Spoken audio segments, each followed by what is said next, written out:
Hello friends, ఇవాళ వీడియోలో సింపుల్గా చికెన్ బిర్యానీ ఎలా తయారు చేసుకోవాలో చూద్దాం. ముందుగా ఫ్రెష్గా చికెన్ తీసుకొని అందులో కారం, పసుపు, ఉప్పు, గరం మసాలా, జీలకర్ర పొడి, అల్లం వెల్లుల్లి పేస్ట్, నిమ్మకాయ రసం, పెరుగు వేసుకొని మంచిగా కలుపుకోవాలి.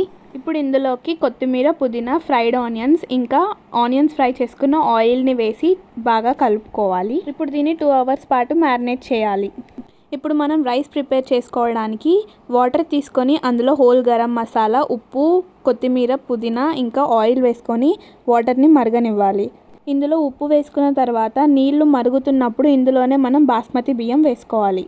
రైస్ 70% ఉడికిన తర్వాత చికెన్ మీద మనం రైస్ని వేసుకోవాలి. ఇప్పుడు రైస్ పైన ఫ్రైడ్ ఆనియన్స్, కొత్తిమీర, పుదీనా వేసుకోవాలి. మీకు ఎగ్స్ కావాలంటే పెట్టుకోవచ్చు, లేకపోతే ఆప్షనల్. ఇప్పుడు దీన్ని 40 minutes దమ్ చేసుకోవాలి. అంతే, మన tasty and simple chicken biryani ready. Video నచ్చితే లైక్ అండ్ సబ్స్క్రైబ్ చేయండి అండ్ పక్కనే ఉన్న బెల్ ఐకాన్ని ప్రెస్ చేయండి. బాయ్.